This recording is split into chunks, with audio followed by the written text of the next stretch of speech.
복되신 동정마리아님, 당신의 삶이 말씀을 마음속에 간직하셨나이다. 할렐루야.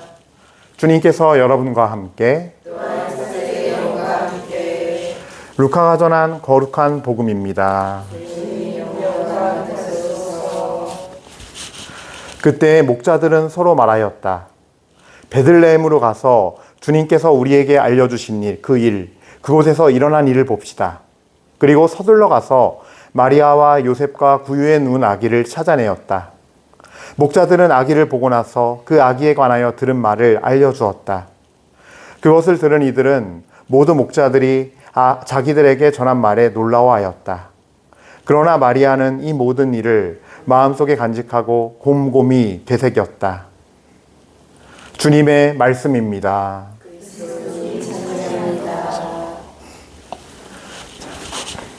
참 예수님. 네, 이렇게 한 달 만에 이 미사에 이렇게 함께하게 됐는데, 오늘 이렇게 이 베틀레헴 주님의 빵집, 성체와 주님의 말씀이 떨어지는 이곳에 여러분들 오신 것을 환영합니다. 그리고 우리 시작하기 전에 굉장히 쑥스러울 수 있겠지만 하셔야 돼요. 뭐냐면요, 주님께 찬미와 감사해요.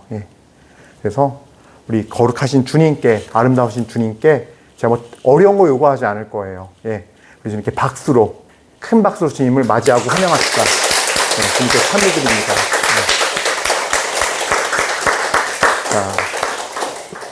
그리고 이렇게 박수 치며 기뻐할 일이 있는 게, 우리 지금 두 부부가 왔는데 좀 쑥스럽겠지만, 지난주인가요? 지난주에 딸을 낳았어요. 공주님을. 근데 또 그러니까 더 우리 은비죠, 이름이. 아직 세명은 미정이고, 우리 은비에 대한 감사도 우리가 함께 해야 할 것 같아요. 그래서 또 지금 아직은 근데 조금 일찍 나와가지고 일단은 신생아실에 있대요, 지금은. 근데 제가 봤을 땐 주님께서 축복하셔서 거기서 더 건강하게 해서 엄마 뱃속에서 못 채운 거를 다 하고 엄마 뱃속에 있던 것처럼 주님께서 다시 이렇게 돌려주실 거니 미리 찬미드리고 감사합시다. 그래요. 어쨌든 오늘 또 새로 오신 분들도 많이 있죠. 저도 처음 뵙는 분들이 많아서 다시 한번 이곳에 주님의 말씀과 은혜가 떨어지는 이 빵집에 오신 걸 참 감사드립니다. 제가 자꾸 이렇게 빵집이라고 얘기하냐면요, 오늘 복음 때문에 그래요. 여러분들 베들레헴 하잖아요. 벳이 집이에요. 집. 그러니까 히브리어로 집이고요. 램이 빵인데요, 복수형이 레헴이에요. 그래서 베틀레헴. 그래서 빵들이 막 나는, 그러니까 밀이 많이 났나 봐요, 그 지역에, 베틀레헴 지역에. 그래서 빵집이란 뜻이에요. 예수님이 태어나신 그 곳이 바로 베틀레헴. 그래서 빵집이란 뜻이 있고요. 또 이게 굉장히 맞는 말씀인 게, 정말 우리 말씀 자체이신 그분이 오셨잖아요. 오시는 그 지명이 딱 알맞는 것 같아요. 그래서 우리가 또 성경 말씀에도 있지만, 마귀에게 유혹받을 때 40일 금식하신 다음에 마귀가 돌더러 빵이 되라고 해라, 너 하느님의 아들이지 않냐라고 했을 때 예수님께서 뭐라 그러세요? 사람이 빵만으로 사는 것이 아니라 하늘에서 떨어지는 하나님의 말씀으로 산다. 그러시면서 그 유혹을 말씀으로 물리치셨는데, 바로 말씀이신 주님, 그분의 정체성이 지닌 곳이고, 또 사실 우리들의 이 성전은 어디나 다 주님의 말씀이 선포가 되는 곳이기 때문에 이런 말씀을 먼저 드리고 시작하는 거예요. 그래서 여러분들 이 자리에 앉아왔을 때 주님의 임재를 체험하시고 그분께서 떨어지는 말씀을 체험하시고 파견대로 돌아갔을 때는 내가 성전이 되어서 내가 가는 곳마다 주님의 말씀이 떨어지고 그 말씀을 듣는 우리들이 되어야 한다는 것이, 우리 사실 나그네 길 여정에서 매일 미사를 드리는 의미예요. 그걸 알고 가졌으면 좋겠어요. 우리는 다른 힘으로 사는 존재들이 아니라 바로 말씀으로 사는 존재들이고, 말씀을 살아냄으로써 그 말씀이 내가 있는 곳에 씨가 뿌려지고 거기서 열매를 거두는, 그래서 그 말씀의 열매를 주님께서 주시는 맺혀주시는 그 성령의 열매를 주님과 함께 먹고 기쁨을 누리면서 사는 존재들이고, 그 열매가 우리 삶 안에서 내 영혼 안에 맺혀지는 존재들이라는 거죠. 그래요. 일단은 오늘 복음도 결국은 그런 말씀의 연속이에요. 오늘 우리는 루카복음 2장 15절부터 19절 말씀을 듣고 있는데요. 사실 이 말씀을요, 잘 보면은 제가 좀 앞서서 나갈게요. 앞서서 2장 8절부터 좀 보면요, 천사들과 그 일이 일어난 곳으로 가봅시다라고 지금 복음에서 말하고 있는데 도대체 그 일이 어떤 일인지 모르잖아요, 지금. 예, 앞에 잘려 있거든요. 그래서 그 말씀을 좀 같이 보면서 같이 묵상을 하면 좋을 것 같다는 생각이 듭니다. 좀만 기다리세요. 예.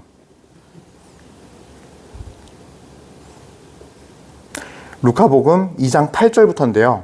제가 조금 그 말씀들을 함께 나누겠습니다. 그러면 천사들이 목동들에게 나타나서 목자들에게 나타나서 어떤 일이 있었는가? 예. 여기 참 의미 있는 말씀이 있어요. 2장 8절 시작부터요. 그 5장에는 들에 살면서 밤에도 양떼를 지키는 목자들이 있었다. 이 말씀 안에 뭐가 있을까요? 목자들이 그냥 그저 가난했다 얘기가 아니라 이 목자들이 어떤 사람들이었는지도 드러나요.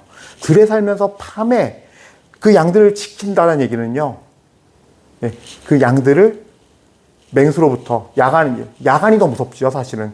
밤에 사냥을 더 많이 해요. 실제로 동물의 항공이나 내셔널 지오그래픽 보면 아프리카 사자들이나 동물들은요, 밤에 사냥을 더 많이 해요, 실제로. 예. 그러니까 뭐냐면 굉장히 충직한 사람들이었던 거예요. 가난했지만 충직하게 들에 그냥 아예 살면서, 예, 밤에도 양떼를 지키는 사람들이었어요. 근데 여기에는 또 숨은 영적인 의미가 들어있어요. 좀 더 앞서 나가면요, 예수님께서 마구간에서 태어나잖아요. 저도 예전에는요, 한 가지만 봤어요. 근데 어떤 분이 성경 나눔을 하시는데 정말 이건 성령의 지혜의 말씀이다 깨달은 게 뭐냐 하면, 들으면서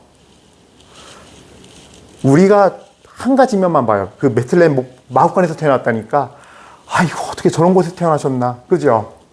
냄새나고 소양떼 있고 그냥 어떻게 저는 그냥 사람이 살지도 못하는 저곳.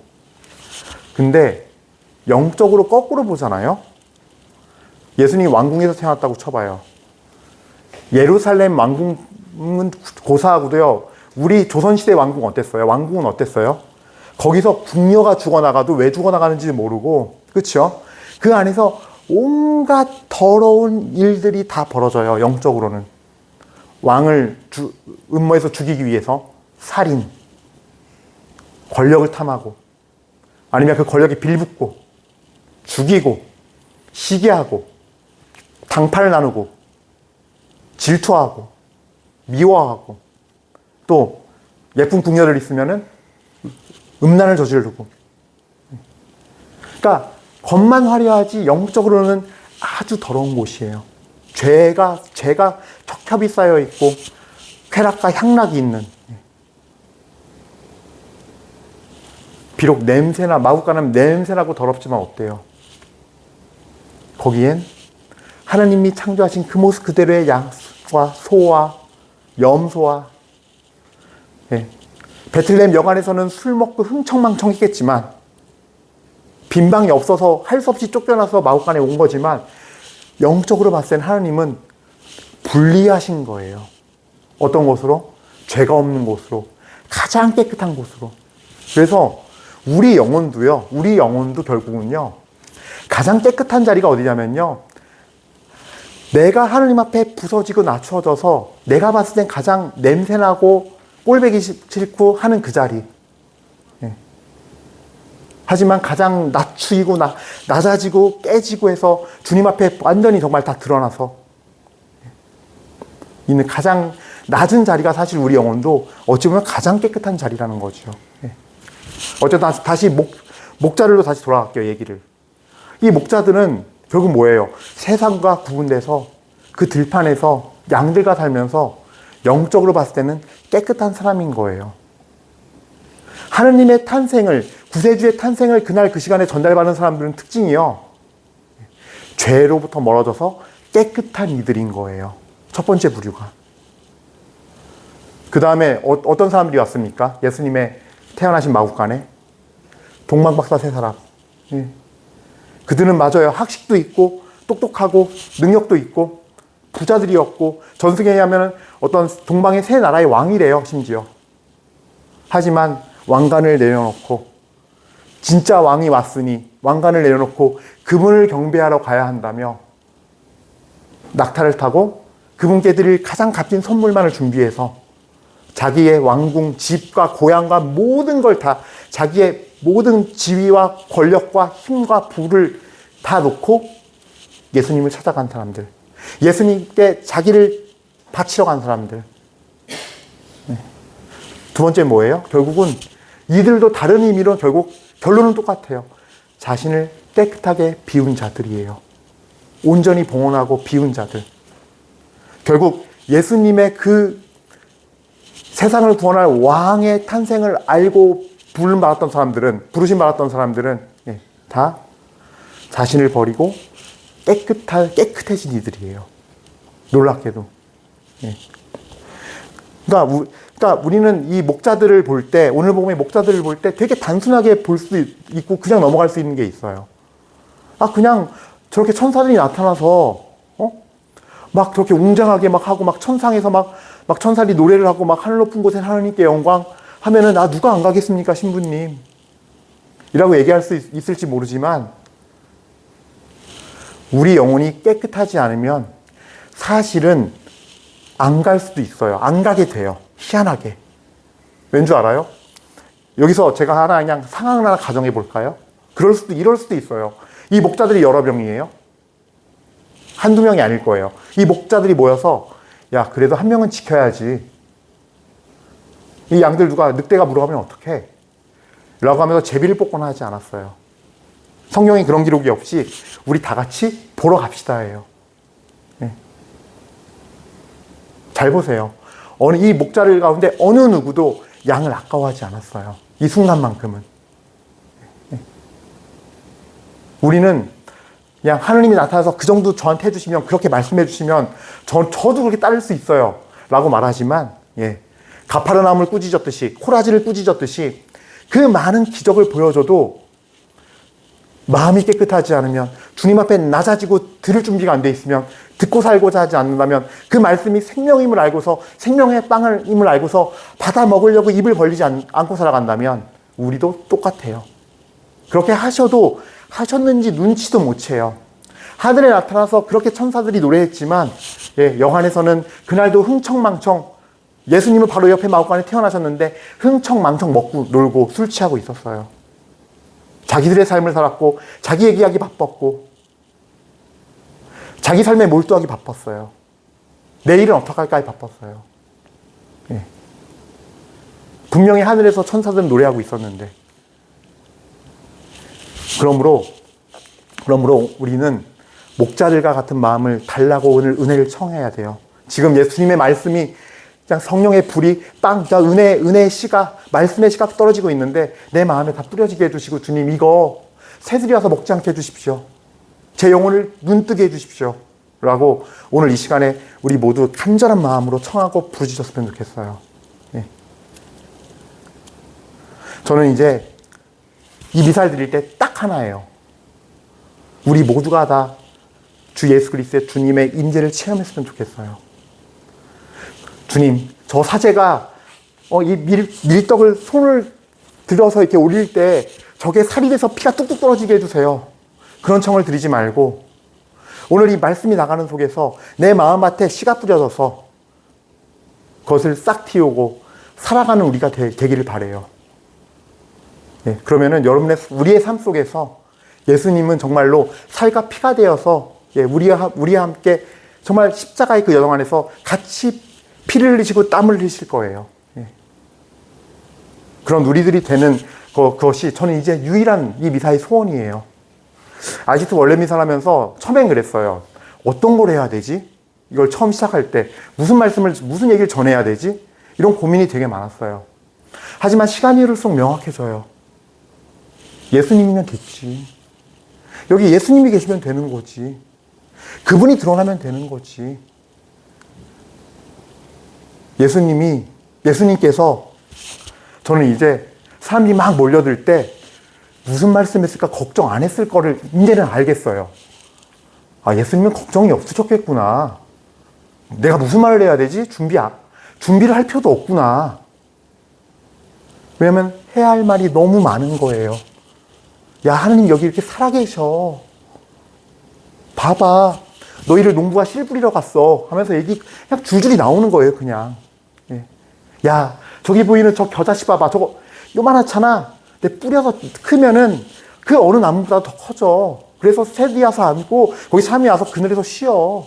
그게 하나님 나라야. 하나님 나라 그런 것과 같아. 야, 아들이 있어. 두 아들이 있었는데 아빠한테 말이야. 하나, 둘째 아들이 그렇게 말을 안 들었어. 그러면서 얘가 자기 몫으로 재산을 달래. 아직도 더, 장성하려면 멀었는데. 등등등의 이야기들. 왜냐하면요, 예수님 자체가 베틀레헴이었어요. 예수님이 우리에게 말씀하세요.